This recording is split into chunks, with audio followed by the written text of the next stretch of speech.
ఓం శాంతి. ఈరోజు అవ్యక్త బాప్దాత మురళి. డేట్ 8 ఫిబ్రవరి 2026. Revise course date 31/12/2008. బాప్దాత చెప్తున్నారు, ఈ కొత్త సంవత్సరంలో పరివర్తన శక్తి యొక్క వరదానం ద్వారా నెగిటివ్ను పాజిటివ్లోకి పరివర్తన చేసుకుని సంకల్పము, శ్వాస, సమయాన్ని సఫలం చేసుకోండి. సఫలతామూర్తిగా అవ్వండి. ఈరోజు కొత్త జీవితాన్ని ఇచ్చే తండ్రి నలువైపులా ఉన్న కొత్త జీవితాన్ని ధారణ చేసే తన పిల్లలను చూసి హర్షిస్తున్నారు. ఈ కొత్త జీవితం ఉన్నదే కొత్త యుగాన్ని తయారు చేసేందుకు. మనుషులు కొత్త సంవత్సరాన్ని జరుపుకుంటారు. కొత్త జీవితం కలిగిన పిల్లలైన మీరందరూ ఆత్మలందరికీ శుభాకాంక్షలు కూడా తెలుపుతారు.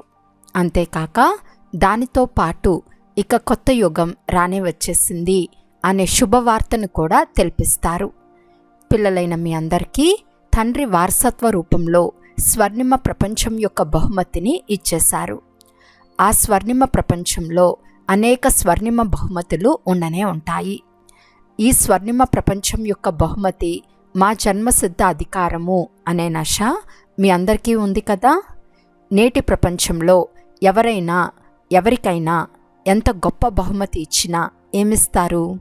కిరీటము లేక సింహాసనం ఇస్తారు. కానీ మీ స్వర్ణిమ ప్రపంచపు బహుమతి ముందు అవి ఏ పాటివి? దానికంటే గొప్ప వస్తువు ఏదైనా ఉందా? మా తండ్రి మాకు అన్నిటికంటే ఉన్నతమైన సమయపు బహుమతిని ఇచ్చేశారు అనే సంతోషం మీ మనసులో ఉంది. ఇది నిశ్చయము మరియు నిశ్చితమై ఉంది. ఈ నిర్ణయాన్ని ఎవరూ తొలగించలేరు. ఈ స్థిరమైన నిశ్చయము సదా స్మృతిలో ఉంటుంది కదా. సదా ఉంటుందా లేక అప్పుడప్పుడు తక్కువైపోతుందా? జన్మసిద్ధ అధికారము కనుక జన్మసిద్ధ అధికారం అనేది ఎప్పుడూ తొలగిపోదు. ఈరోజు మీరందరూ వేరువేరు స్థానాల నుండి కొత్త సంవత్సరాన్ని జరుపుకునేందుకు వచ్చారు. మరి ఈ కొత్త సంవత్సరం ఏ లక్ష్యం పెట్టుకున్నారు? ఈ కొత్త సంవత్సరంలో విశేషంగా ఏం చేయాలి? ఈ కొత్త సంవత్సరం యొక్క విశేషత ఏమిటి అంటే తండ్రి సమానం, సంపన్నంగా మరియు సంపూర్ణంగా అవ్వవలసిందే. ఎలాంటి పురుషార్థం చేయాల్సి వచ్చినా సరే తండ్రి సమానంగా అవ్వవలసిందే అన్నది నిశ్చితం. చెప్పండి, అందరి మనసులో ఇదే పక్కా సంకల్పం ఉంది కదా? ఉందా? తల ఊపండి. పిల్లలు ప్రతి ఒక్కరూ తండ్రి సమానంగా అవ్వాలని తండ్రి కూడా కోరుకుంటున్నారు. తండ్రి అయితే తండ్రే, కానీ పిల్లలు తండ్రి కంటే ఉన్నతమైన వారు కనుక తండ్రి సమానంగా అవ్వాలనే లక్ష్యాన్ని పూర్తి చేసేందుకు తండ్రిని ఫాలో చేయాల్సి వస్తుంది. ఆలోచించండి, బ్రహ్మబాబా సంపూర్ణంగా ఎలా అయ్యారు? వారిలో ఏ విశేషత ఉండినది? సంపూర్ణతకు విశేషమైన ఆధారం ఏం ఉండినది? బ్రహ్మబాబా తన ప్రతి సమయాన్ని సఫలం చేసుకున్నారు. శ్వాస సెకండ్ సఫలం చేశారు. కనుక తండ్రి సమానంగా అయ్యేందుకు ఈ సంవత్సరం ఏ లక్ష్యం పెట్టుకుంటారు? సఫలం చేసుకోవాలి మరియు సఫలతామూర్తిగా అవ్వవలసిందే. సఫలత తన కంఠహారం. సఫలత మన తండ్రి యొక్క వారసత్వము. కనుక ఈ లక్ష్యానుసారం ప్రతిరోజు స్వయాన్ని చెక్ చేసుకోండి. సఫలతామూర్తిగా అయి సమయము, శ్వాస, కషానాలు, శక్తులు, గుణాలన్నిటినీ సఫలం చేసుకున్నానా? ఎందుకంటే ఇప్పటి సఫలత ద్వారా భవిష్యత్తు కూడా జమ అవుతుంది. ఇప్పుడు ఏదైతే సఫలం చేసుకున్నారో దాని ఫలితం 21 జన్మలకు జమ అవుతుంది. తెలుసు కదా, ఇంతకు ముందు కూడా వినిపించాము. ఒకవేళ మీరు సమయాన్ని సఫలం చేసుకుంటే భవిష్యత్తులో కూడా మీకు పూర్తి సమయం రాజ్యభాగ్యం ప్రాప్తిస్తుంది. శ్వాసను సఫలం చేసుకుంటే 21 జన్మలు ఆరోగ్యంగా ఉంటారు. ఎప్పుడూ కూడా ఆరోగ్యంలో లోపం ఉండదు. ఇక ఏవైతే కషానాలు జమ చేసుకుంటారో వాటిలో అన్నిటికంటే పెద్దది జ్ఞాన కషాన. జ్ఞానము అంటే తెలివి. జ్ఞాన కషానాను సఫలం చేసుకున్నందున భవిష్యత్తులో మీరు ఎంత తెలివిగలవారిగా అయిపోతారు అంటే మీకు ఏ మంత్రుల నుండి సలహా తీసుకోవాల్సిన అవసరం ఉండదు. మీరు స్వయమే అఖండమైన స్థిరమైన రాజ్యాన్ని నడిపిస్తారు. అంతేకాక మీ రాజ్యంలో ఏ విఘ్నాలు ఉండవు. మీ రాజ్యం నిర్విఘ్నంగా, అఖండంగా, స్థిరంగా ఉంటుంది. ఇది జ్ఞాన ఖజానాను జమ చేసుకున్నందుకు ఫలితం. ఒక్క జన్మలో సఫలం చేశారు అంటే అనేక జన్మలు సఫలతా ఫలాన్ని తింటారు. అలాగే శక్తుల ఖజానా ప్రాప్తించింది. వాటిని స్వయం పట్ల లేక ఇతరుల పట్ల సఫలం చేస్తే భవిష్యత్తులో మీ రాజ్యంలో సర్వశక్తులు ఉంటాయి. ఎప్పుడూ శక్తిలో లోపముండదు. ఏ శక్తి యొక్క లోపము ఉండదు. అలాగే ఒకవేళ గుణాలను దానం చేస్తే మీ అంతిమ 84వ జన్మ వరకు కూడా ఏవైతే చడచిత్రాలు తయారవుతాయో వాటికి చివరి వరకు కూడా ఏ మహిమ చేస్తారు? సర్వగుణ సంపన్నులు. ఒక్కొక్క ఖజానాను సఫలం చేసుకున్నందుకు ప్రాప్తిగా అనేక జన్మలకు అధికారిగా అయిపోతారు. మరి ఈ సంవత్సరం ఏం చేయాలి? ఒక్క శ్వాస, ఒక్క సెకండ్ కూడా అసఫలం అవ్వరాదనే లక్ష్యం పెట్టుకోవాలి. జమ చేసుకోవాలి. జమ చేసుకునే సమయం ఒక చిన్న జన్మ మరియు ఫలితం పొందే సమయం 21 జన్మలు. మరి ఈ సంవత్సరంలో తండ్రి సమానంగా అయ్యే లక్ష్యం ఉందా? తండ్రి సమానంగా అవ్వవలసిందే అనే లక్ష్యం అందరికీ ఉందా? అవ్వాలి అని కాదు, అవ్వవలసిందే. అవ్వవలసిందే అనే దానిని అండర్లైన్ చేసుకోండి. మంచిది. పిల్లలు కూడా అవుతారా? చిన్న చిన్న పిల్లలు కూడా అవుతారా? పిల్లల కిరీటం బాగుంది. పిల్లలందరూ కిరీటం ధరించి ఉన్నారు. చాలా బాగా అనిపిస్తోంది. ఈ సంవత్సరం లక్ష్యం కూడా పెట్టుకున్నారు. అంతేకాక తండ్రిని ఫాలో చేసేందుకు సఫలం చేసుకుని సఫలతామూర్తిగా అవ్వాలి అనే మంత్రం కూడా తీసుకున్నారు. దీనికోసం బాప్తాత పిల్లలకు ఎక్కువ శ్రమ చేసే కష్టం కూడా ఇవ్వరు. చాలా సహజమైన విధిని తెలిపిస్తారు. సహజమైన విధి ఏమిటి? ఏ సంకల్పం చేసినా ఈ సంకల్పం బాబాకు ఉండేదా అని చెక్ చేసుకోండి. మాటలు మాట్లాడినప్పుడు కూడా చెక్ చేసుకోండి. తండ్రి సమానంగా అవ్వాలి కదా, కనుక సంకల్పము, మాట, కర్మ సంబంధ సంపర్కంలో మొదట ఆలోచించండి. తండ్రి ఈ విధంగా చేశారా అని చెక్ చేసుకోండి. అలాంటి స్వరూపంగా అవ్వండి. బ్రహ్మ బాబాను అనుసరించండి. ఫాలో ఫాదర్ అనే మహిమ ఉంది కదా. చాలామంది పిల్లలు చాలా మంచి మంచి ఆటలు చూపిస్తారు. ఏ ఆట చూపిస్తారో తెలుసా? ఫాలో చేయరు, కానీ ఏమంటారో తెలుసా? మేము కోరుకోలేదు కానీ జరిగిపోయింది అని అంటారు. మొదట ఆలోచించండి. కేవలం ఆలోచించటమే కాక స్వరూపంగా అవ్వండి.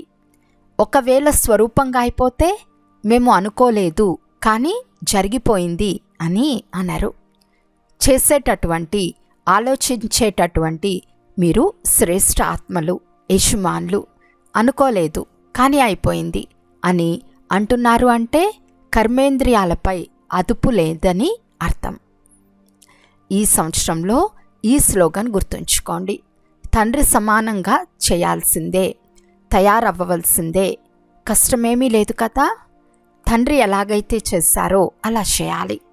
కాపీ చేయటం అయితే సహజమే కదా. ఆలోచించాల్సిన అవసరం కూడా లేదు. ఎలాగైతే బ్రహ్మ బాబా ఫరిస్తాగా అయ్యారో, ఫరిస్తా నుండి దేవతగా అవ్వటం నిశ్చితమైపోయిందో, అలా మీరందరూ కూడా ఫరిస్తా నుండి దేవతగా అవ్వవలసిందే అన్నది నిశ్చితమై ఉంది. చాలామంది పిల్లలు ఏమంటారు అంటే నడుస్తూ నడుస్తూ అపోజిషన్ చాలా జరుగుతుంది కనుక అపోజిషన్ కారణంగా మా పొజిషన్ కిందకి వచ్చేస్తుంది. కానీ తండ్రి సమానంగా అవ్వాలి అంటే స్థాపన యొక్క ఆదిలో బ్రహ్మ బాబా ఎంత అపోజిషన్ను పొజిషన్లోకి పరివర్తన చేసుకున్నారో గుర్తు చేసుకోండి. ప్రతి విషయము కొత్తదిగా ఛాలెంజ్ చేసేదిగా ఉండేది. ఇప్పుడైతే ప్రపంచం చాలా మారిపోయింది. కానీ బ్రహ్మ బాబా ఒంటరిగా స్వమానమనే సీటుపై కూర్చుని తన పొజిషన్ ద్వారా అపోజిషన్ను ఎదుర్కొన్నారు. ఎక్కడ పొజిషన్ ఉంటుందో అక్కడ అపోజిషన్ ఏమీ చేయలేదు. మొదట్లో ఏమని అనేవారు? వీరు హంగామా చేస్తున్నారని అనేవారు. కానీ ఇప్పుడు ఏమని అంటున్నారు?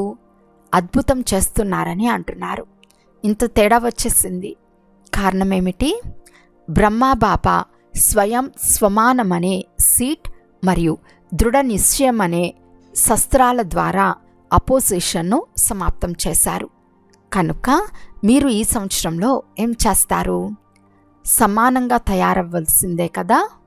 ఒకవేళ అపోజిషన్ ఉన్నా కూడా మీరు స్వమానమనే సీటుపై కూర్చోండి. అప్పుడు అపోజిషన్ పొజిషన్లోకి మారిపోతుంది. ధైర్యం ఉందా? బ్రహ్మబాబా సమానంగా అవ్వవలసిందే అని చేతులైతే ఎత్తారు, కానీ ఇంత ధైర్యం ఉందా? మొదట స్వపరివర్తన, తర్వాత సంబంధ సంపర్కంలోని అనేక ఆత్మల పరివర్తన, తర్వాత విశ్వాత్మల పరివర్తన. వీరందరినీ మీ మనసా శుభభావన శుభకామన ద్వారా దృఢ సంకల్పం ద్వారా పరివర్తన చేయాలి. ఈ సంవత్సరంలో బాప్దాదా విశేషంగా ఒక శక్తిని వరదానంగా కూడా ఇస్తున్నారు. హృదయపూర్వకంగా నా బాబా అని అన్నట్లయితే శక్తి హాజరైపోతుంది.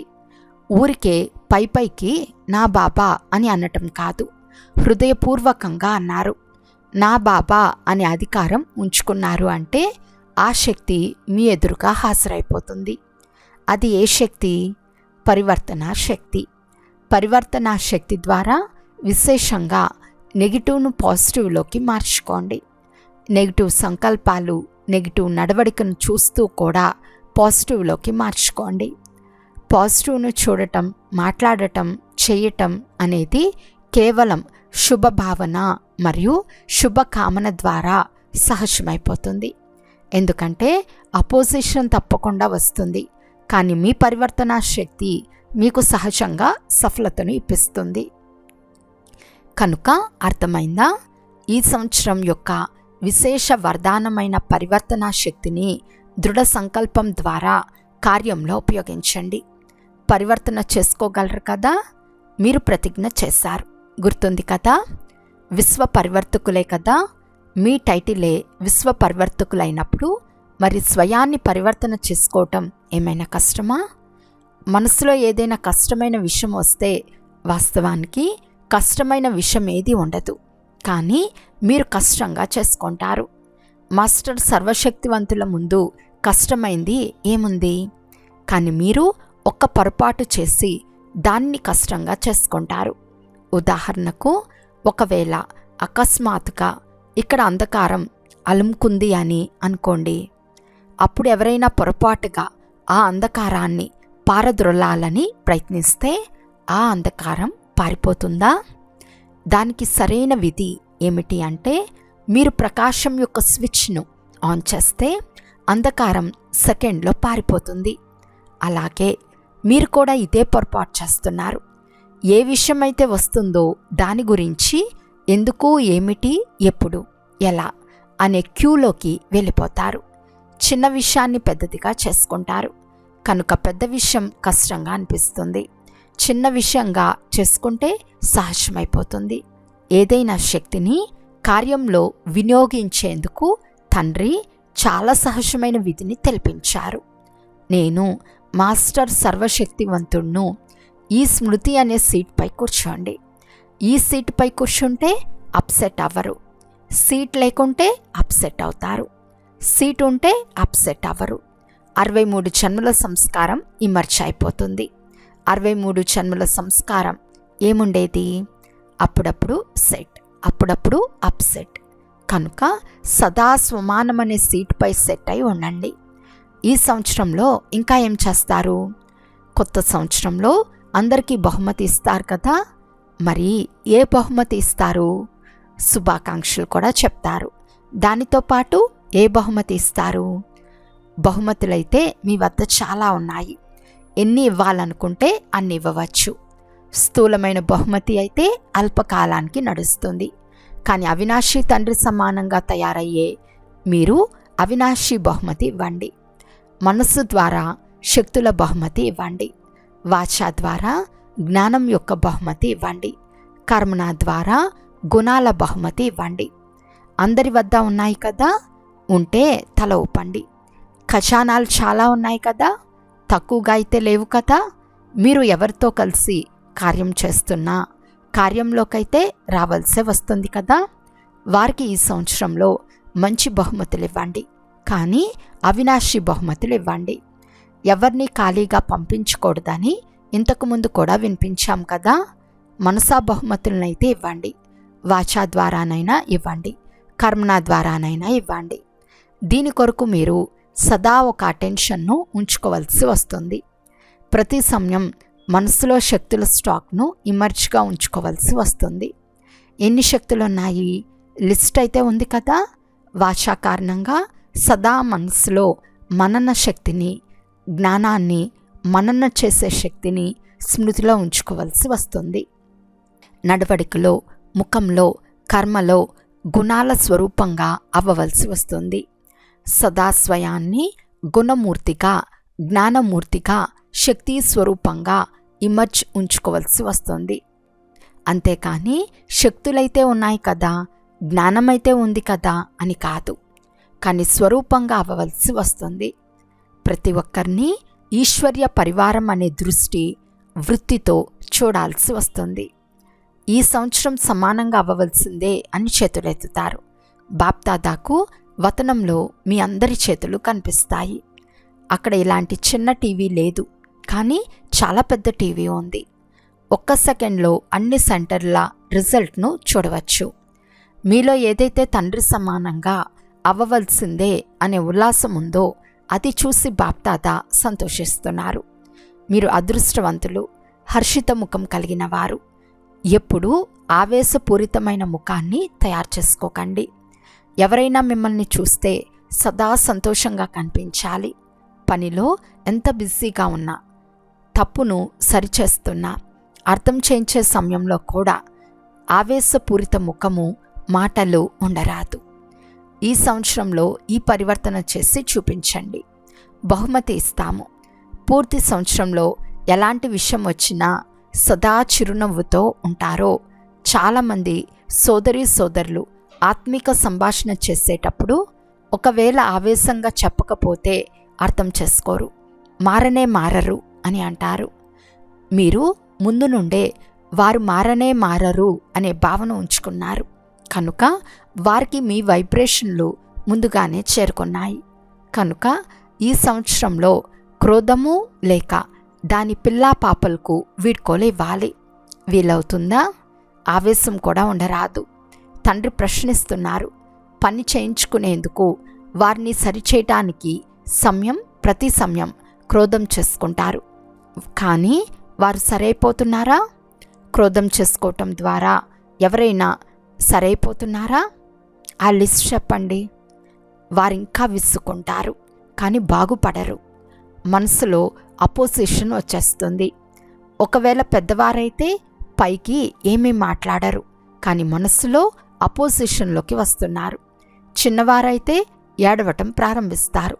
కనుక ఈ సంవత్సరంలో ఏమేం చేయాలో అవన్నీ వినిపిస్తున్నాము.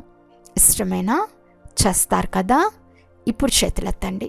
చేస్తారా? టీవీ వారు ఫోటో తీయండి, చేతులెత్తండి, అలాగే నిలబెట్టండి. టీవీ వారు ఫోటో తీస్తున్నారు. మంచిది. సమయానుసారం ఈ సమయంలో సమయం యొక్క వేగం తీవ్రంగా ఉందని బాప్దాదా చూశారు. మరి సమయాన్ని ఎవరు ఎదుర్కొంటారు? మీరే ఎదుర్కొంటారు కదా. బాప్దాదా చూశారు. దుఃఖీతుల పిలుపు, భక్తుల పిలుపు తక్కువగా వింటున్నారు. పాపం, వారు ధైర్యహీనులుగా ఉన్నారు. వారికి రెక్కలు తగిలిస్తే ఎగరగలరు. ధైర్యం అనే రెక్కలు, ఉమ్మంగ ఉత్సాహాలనే రెక్కలను తగిలించండి. అచ్చా, నలువైపులా ఉన్న పిల్లలు ఇప్పుడు బాప్దాదా ఇచ్చిన హోంవర్క్ను ప్రాక్టికల్లో చేసి రుజువునిచ్చే సుపుత్రులు తమ ప్రభావాన్ని చూపిస్తారు. కనుక నలువైపులా ఉన్న పిల్లలు చాలా చాలా హృదయపూర్వక ప్రేమను, 16 రెట్ల ప్రియ స్మృతులను స్వీకరించండి. ఇటువంటి యోగ్యమైన పిల్లలకు, శ్రేష్టమైన పిల్లలకు బాప్దాదా యొక్క నమస్తే. బాప్దాదాకి పిల్లలందరి తరపు నుండి హృదయపూర్వకమైన ప్రియ స్మృతులు మరియు నమస్తే, నమస్తే, నమస్తే. ఈ సంవత్సరంలోని ప్రతిరోజును స్వపరివర్తన మరియు విశ్వ పరివర్తన యొక్క రూపంలో జరుపుకుంటూ ఉండండి. ప్రతిరోజు కొత్త పరివర్తన తీసుకురావాలి. ప్రతిరోజు కొత్త సేవ. ప్రతిరోజు సదా ఉమ్మంగ ఉత్సాహాలలో ఉండాలి. ఒక్కరోజు కూడా చింతనలో ఉండరాదు. సదా ఉమ్మంగ ఉత్సాహాలతో రాత్రింబవలు గడపండి. ఈ కొత్త సంవత్సరంలో ప్రతిరోజు స్వయం పట్ల కానీ, విశ్వం పట్ల కానీ, సేవ పట్ల కానీ ఏదో ఒకటి కొత్తది చేయాలి అనే దృఢ సంకల్పం చేసి సమయాన్ని సమీపంగా తీసుకొస్తూ తండ్రి సమానం సంపూర్ణంగా అయి ఎగరాలి మరియు ఎగిరించాలి. అచ్చా, ఓం శాంతి. బాప్దాదా అందరికీ ఓం శాంతి తెలిపారు. ఈరోజు వరదానము: ప్రతి ఒక్కరి సలహాకు గౌరవం ఇచ్చి విశ్వం ద్వారా గౌరవాన్ని ప్రాప్తి చేసుకునే బాలక్ సో మాలిక్ భవ. ఎవరైనా చిన్నవారు కానీ పెద్దవారు కానీ మీరు ప్రతి ఒక్కరి సలహాకు తప్పకుండా గౌరవం ఇవ్వండి. ఎందుకంటే ఎవరి సలహానైనా తిరస్కరించటం అనగా మిమ్మల్ని మీరు తిరస్కరించుకోవటం. కనుక ఒకవేళ ఎవరి వ్యర్థంనైనా కట్ చేయాలన్నా కూడా మొదట వారికి గౌరవం ఇవ్వండి, స్వమానం ఇవ్వండి, తర్వాత వారికి శిక్షణ ఇవ్వండి. ఇది కూడా పద్ధతి. ఎప్పుడైతే ఈ విధంగా గౌరవం ఇచ్చే సంస్కారం నిండుతుందో అప్పుడు విశ్వం నుండి మీకు గౌరవం లభిస్తుంది. దీని కొరకు బాలకుల నుండి మాలికులుగా, మాలికుల నుండి బాలకులుగా అవ్వండి. మీ బుద్ధి బేహద్ శుభ కళ్యాణం యొక్క భావనతో సంపన్నంగా ఉండాలి. స్లోగన్: మస్తకంపై సదా బాబా తోడు యొక్క స్మృతి తిలకం దిద్దుకోండి. ఇదే సౌభాగ్యం యొక్క గుర్తు. అవ్యక్త సూచన: ఐకమత్యం మరియు నమ్మకం యొక్క విశేషత ద్వారా సఫలతా సంపన్నంగా అవ్వండి. ఐకమత్యాన్ని తీసుకొచ్చేందుకు 2 విషయాలను ధారణ చేయాల్సి ఉంటుంది. ఒకటి, ఏకనామీగా అయ్యి సదా ప్రతి విషయంలో ఒక్కరి పేరునే తీసుకోండి. 2, సంకల్పాలను, సమయాన్ని, జ్ఞాన కషానాన్ని పొదుపు చేయండి.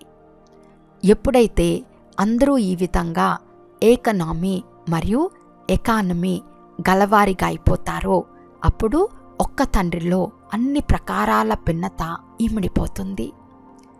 అచ్చా, ఓం శాంతి.